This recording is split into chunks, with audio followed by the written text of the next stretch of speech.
Hello दोस्तों, कैसे हो आप लोग। आपका नए वीडियो में फिर से स्वागत है। फाइनली हमारी जो न्यू ईयर की विंटर हॉलीडेज की छुट्टियां थी वो खत्म हो गई है और आज अनफॉर्चुनेटली मुझे लॉग इन करना पड़ रहा है क्योंकि इतने दिन के बाद में जो छुट्टियां होती है वो खत्म हो जाती है और फिर से ऑफिस का काम करने बैठते हो ना, तो सच बताओ तो बिल्कुल भी मन नहीं करता है। आज तो मेरा बिल्कुल भी सुबह उठने का मन नहीं कर रहा था, बट उठा नहाया भी नहीं, मैं वैसे उठ के बैठा, सुबह का रिचुअल कॉफी बनाया, डबल शॉट एस्प्रेसो कॉफी, और सीधा लॉग इन करने बैठा हूँ। सुबह उठने के बाद में मैं डिलीवरी बॉक्स में चेक करने के लिए गया था, मेल बॉक्स में एक्चुअली मेरे, तो मुझे ये बुक मिली। बुक ने एक्चुअली मैगजीन है बॉडी बिल्डिंग फिटनेस वर्ल्ड की।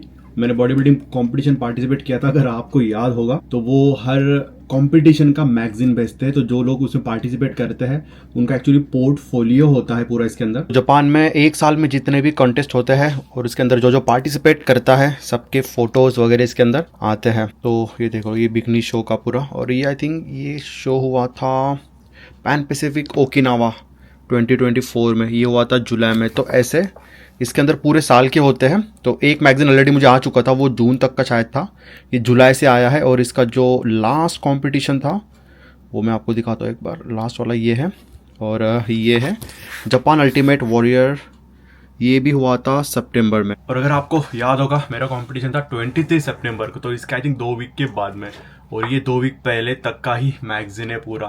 मुझे लगा था इसके अंदर शायद मेरा फोटो होगा बट मुझे अभी इसका जो 3rd वर्जन आने वाला है उसके लिए वेट करना पड़ेगा। ठंड इतनी दोस्तों, मेरा बिल्कुल भी अभी नहाने का मन नहीं कर रहा है। रात में कल -2 डिग्री टेम्परेचर चला गया था, और अभी भी देखा जाए ना तो टेम्परेचर 2 या 3 डिग्री है। और जैसे ही मैं उस रूम से यहाँ आया ना ठंडी, और मेरा बाथरूम में भी जाने का मन नहीं कर रहा है, बट नहाना तो पड़ेगा। और बाल भी मेरे 3 दिन से धोए नहीं है, ठंड की वजह से काफ़ी ऑयली चिपचिपे हो चुके हैं। और बड़े बालों का आपको पता है बहुत ही दिक्कत होती है, शैम्पू करो, उसको कंडीशनर करो, ड्राई करो, बहुत झमेले होते हैं। मैं तो सोच रहा हूँ अभी इसको न्यू ईयर है तो हेयर स्टाइल में कुछ चेंजेस करूँ, छोटे बाल करूँ, समझ भी नहीं आ रहा। बट आप मुझे कमेंट करके बताओ कि शॉर्ट हेयर रखूँ या मिड लेंथ रखूँ, या फिर जैसा है वैसे ही रहने दो। तो चलिए जल्दी से ले लेते हैं क्विक शावर। हो गया दोस्तों शावर लेके, बाल भी हमने धो लिए, और ये मिरर पूरा गर्म पानी के वेपर से भीग चुका है। मेरा शैम्पू खत्म हो गया था, ये क्या मेरे के ऊपर भी वेपर्स आ गए, शायद इसको क्लीन कर लेता हूँ। हाँ अभी थोड़ा ठीक लग रहा है। लास्ट मंथ हमने शैम्पू लाया था, मेरा शैम्पू खत्म हो गया था, तो शैम्पू के साथ में ना उन्होंने ये मिस्ट दिया है, बूस्ट रिपेयर मिस्ट केराटिन का।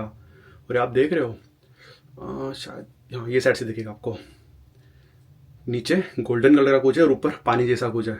तो इसको ना आप इस तरीके से शेक कर लोगे तो ये पूरा मिक्स हो जाएगा, और ना ये आपको आपके बालों पे स्प्रे करना है। तो अगर आपके बाल डैमेज है और थोड़े थीन है, और भी अगर आपको कुछ बालों की प्रॉब्लम्स वगैरह, तो आप, और हाँ ड्रायर करने से पहले आप ये अगर आपके बालों को स्प्रे करोगे ना तो बहुत कम हद तक आपके बाल डैमेज हो गए। तो ये पिछले 1-2 वीक से मैं यूज़ कर रहा हूँ और बहुत ही अच्छा इफेक्ट मुझे इसका दिख रहा है। अगर आपको पता होगा केराटिन प्रोटीन जो होता है वो बालों के लिए बहुत ही इम्पॉर्टेंट प्रोटीन होता है, और इसके अंदर है हाइड्रोलाइज केराटिन, जो कि वन ऑफ द बेस्ट आपके बालों के। जापान में घर इतने छोटे छोटे होते हैं ना, हर बार ना मुझे झुक के जाना पड़ता है।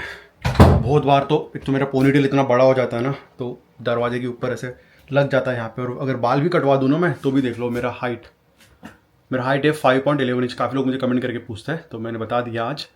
बट ये देख लो, दरवाज़ा देख लो इनका, यानी 5 फीट का भी नहीं, 6 फीट का भी नहीं है। यानी देखो मेरे यहाँ पे सर लग रहा है। और बहुत बार क्या होता है ना, स्टार्टिंग में जब मैं यहाँ पे शिफ्ट हुआ था तो बहुत बार मैं से सीधा सीधा चलने की आदत थी, यानी है वैसे भी, तो ऐसे सर पे इतनी बार लग गया मुझे। धीरे धीरे मुझे मेरी आदत चेंज करनी पड़ी, अब मुझे ऐसे झुक के जाना पड़ता है। ये एक दरवाज़ा हो गया, और दूसरा ये यहाँ वाला, ये भी ना एकदम देखो, अगर मैं सीधा चले गया ना फ्लो में, तो बहुत बार मुझे यहाँ पे लगी हुई है। तो हमेशा मुझे ऐसे पूरा झुक के जाना पड़ता है। तो ये ना बहुत ही अभी ने क्या बोलूँ अभी आपको, मैंने थोड़ा ऐसे बैक भी मेरे कभी दुखने लगती है कि जापान के घर में पूरा अंधेरा हो गया है। लाइट साइड लगा लेते हैं।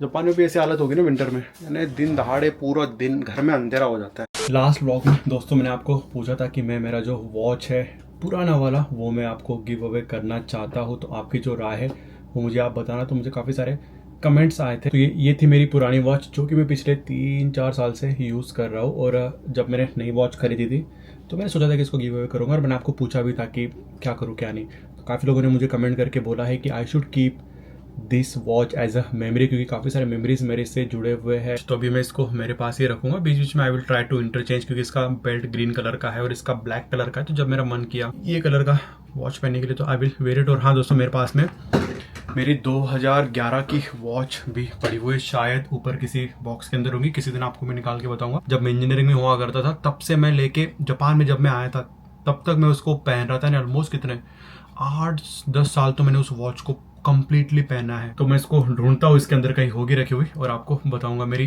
पुरानी वाली वॉच। आप दोस्तों बिलीव नहीं करोगे, बट एक्चुअली मेरा भी कभी कभी मन कर लेता है कि मैं थोड़ा फास्ट फूड खा लूँ या कोई क्रंची फूड या सॉल्टी फूड खा लूँ।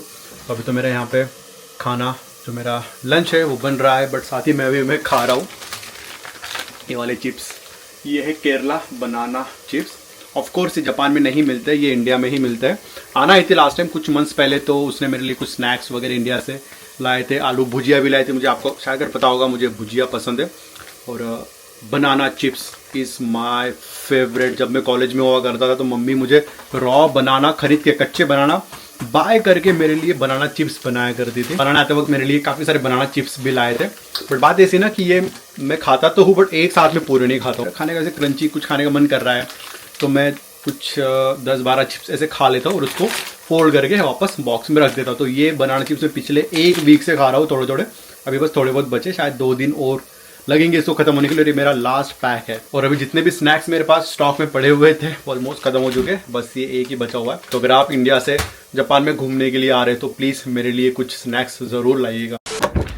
आज मैंने मेरा जो ऑफिस का काम है बहुत ही जल्दी ख़त्म कर दिया है, क्योंकि आज बिल्कुल भी मेरा काम करने का मन ही नहीं कर रहा था। सोचा कि चलो जिम चले जाते हैं, और ठंडी इतनी है ना, मैंने काफ़ी दिनों के बाद में ग्लोव्स निकाले। यूजुअली तो मैं पहनता हूँ नहीं, यहाँ पे कहीं ट्रैवलिंग हो जाता हूँ तभी पहनता हूँ, बट अभी जिम जाने के लिए भी हम क्योंकि साइकिल पे जाते हैं ना तो बहुत हवा लगती है, तो मैंने ग्लोव्स निकाल लिए। मेरे कमेंट आया था दोस्तों, एक्चुअली मैंने उसको ब्लर करके रखा है क्योंकि मैं बताना नहीं चाहता कि वो कमेंट किसने किया। इसमें ये पूछा गया है कि कनाडा, यूएस, जर्मनी काफ़ी लोग जाते हैं, ज़्यादा लोग प्रीफर करना पसंद करते हैं पढ़ाई के लिए या फिर जॉब के लिए। जापान में पहले कंपटीशन नहीं था, बट अभी जैसे मैं काफ़ी इन्फॉर्मेशन देने लगा हूँ जापान के बारे में, तो कंपटीशन अभी जापान में भी बढ़ने वाला है।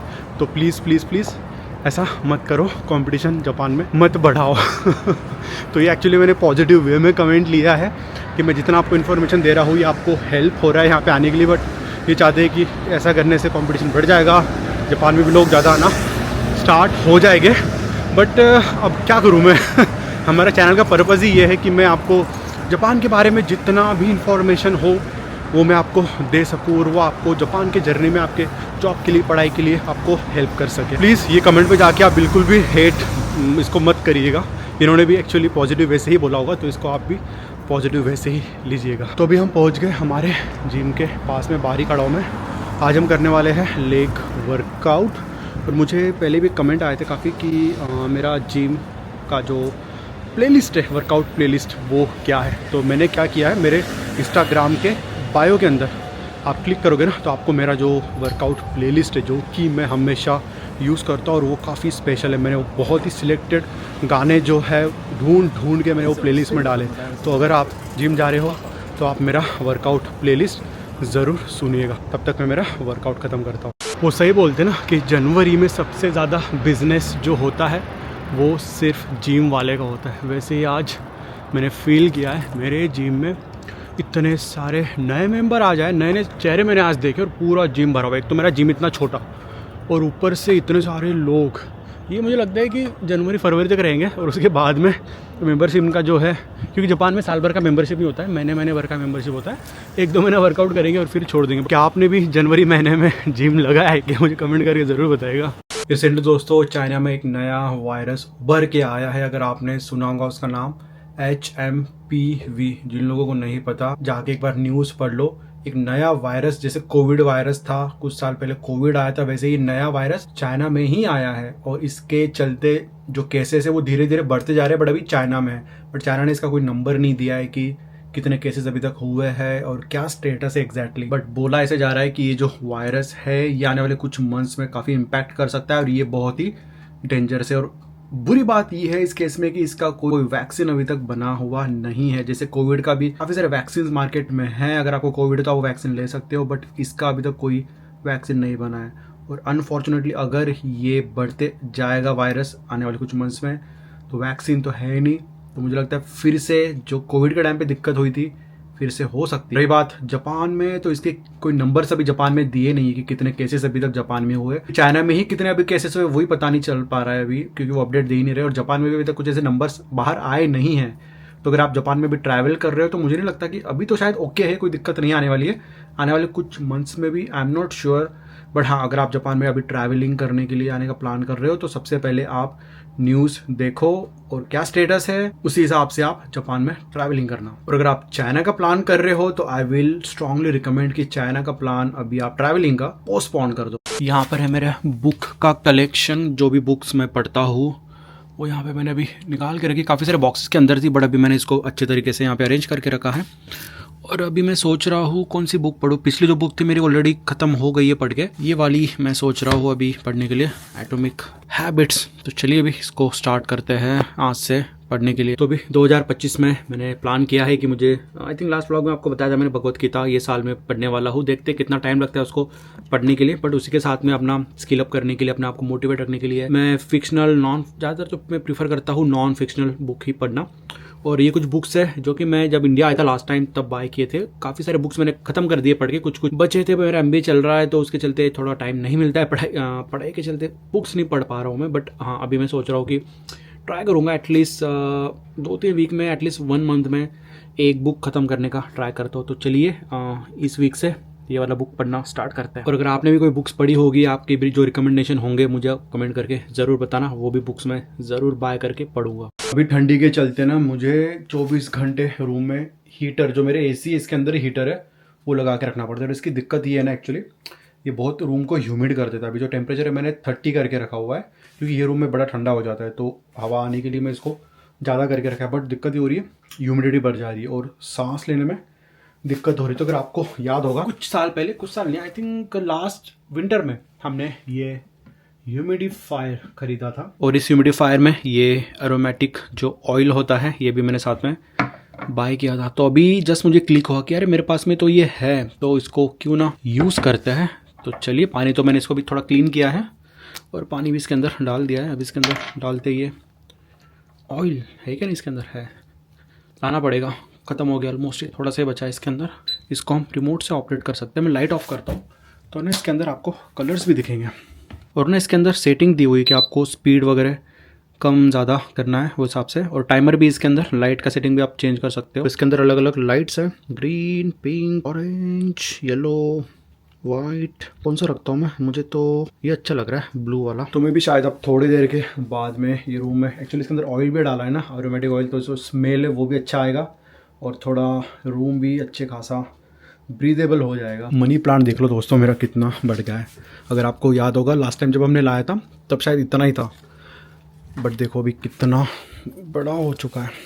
वाह, 2025 में हमारे पास पैसे ही पैसे आने वाले हैं। 2 लाए थे हमने एक्चुअली, ये भी एक है, ये भी काफ़ी हद तक बड़ा हो चुका है। तो फाइनली अभी दोस्तों डेमो क्लास खत्म हुआ है जैपनीज़ का। अगर आपको याद होगा मैंने आपको कुछ व्लॉग पहले बताया था कि जैपनीज़ लैंग्वेज अभी मैं स्टार्ट करने वाला हूँ पढ़ाना। एक्चुअली मैं नहीं पढ़ाने वाला हूँ, मेरे जो टीचर है जिनके पास में मैंने जैपनीज़ पढ़ा था 2014-15 में आई गेस, हाँ, वो टीचर जैपनीज़ पढ़ाने वाली है। आज रखा था डेमो क्लास, काफ़ी स्टूडेंट्स ने बोला था कि उनको एक डेमो क्लास करना है, तो आज अरेंज किया था। काफ़ी स्टूडेंट्स ने ज्वाइन किया, आई वॉज नॉट एक्सपेक्टिंग। और रही बात एडमिशन की, सीट्स काफ़ी लिमिटेड होने वाले। तो अगर आप जैपनीज़ सीखना चाहते हो और आपका गोल है आने वाले जुलाई में आपको अगर N5 क्लियर करना है तो आप ये क्लास ज्वाइन कर सकते हो। जिन लोगों ने अभी तक रजिस्टर नहीं किया है, जिन लोगों को अभी व्लॉग में पता चल रहा है जैपनीज़ क्लास के बारे में आपको ज्वाइन करना है, तो मैंने डिस्क्रिप्शन में उसका लिंक दिया है, आप वहाँ पे जाके रजिस्टर कर लो। और जो एडमिशन की प्रोसेस वगैरह है वो मैं आपको ईमेल के थ्रू भेज दूंगा। एडमिशन का जो डेडलाइन है वो 10 जनवरी है, क्योंकि 11 तारीख से क्लास स्टार्ट होने वाला है। तो जल्दी जाइए, लिंक में रजिस्टर कर लीजिए। गद्दी वद्दी एकदम रेडी कर ली है और आगे अभी बेड के ऊपर। आजकल आपके कमेंट बड़े आते हैं कि डेली व्लॉग डाला करो, अल्टरनेट डेज व्लॉग डाला करो, क्योंकि रिसेंटली अभी 2 या 4 दिन के बाद में व्लॉग्स आ रहे हैं। हाँ, ट्राई तो वैसे मैं कर रहा हूँ कि मैं अल्टरनेट डेज व्लॉग डालने की कोशिश करूँ, बट आपका ये भी रिक्वेस्ट होता है कि मैं लंबे वीडियो डालूँ के 22 मिनट की वीडियो डालूँ और उसके बाद में फिर उसको एडिट करना, उसमें भी काफ़ी टाइम चला जाता है। तो अभी मैं सोच रहा हूँ शायद आज का व्लॉग काफ़ी छोटा हो गया होगा, तो आई विल ट्राई कि अल्टरनेट डेज अगर व्लॉग डालना है तो मैं थोड़े व्लॉग छोटे ही रखने की कोशिश करूँगा, ताकि दूसरे दिन जब ऑफिस स्टार्ट करने से पहले जल्दी से उसको एडिट करके मैं डाल दिया करूँ। अभी मेरा MBA का लास्ट सेमेस्टर चल रहा है, तो काफ़ी सारे असाइनमेंट्स वगैरह भी होते हैं सबमिट वगैरह करने के लिए, ऑफिस का काम, जिम और भी काफ़ी कुछ चीज़ें। अभी न्यू ईयर से काफ़ी कुछ नए अभी स्किल अप मुझे करना है अपने में, तो वो भी अभी मैं प्लान कर रहा हूँ। तो उस वजह से थोड़ा मे भी शायद व्लॉग डिले हो सकता है, बट एक चीज़ हो सकती है कि मैं व्लॉग थोड़े उसका जो टाइम है वो थोड़ा छोटा कर दूँ, अल्टरनेटिव डालूँ, या फिर 20-22 मिनट की वीडियो 2 या 3-4 दिन बाद की बात डालूँ। तो आप क्या चाहते हो कमेंट करके ज़रूर बताना। तो चलिए आज का व्लॉग जल्दी से यहीं पे ख़त्म करते हैं, सोता हूँ और मिलता हूँ आपको मैं अगले व्लॉग में। Till then bye bye, take care.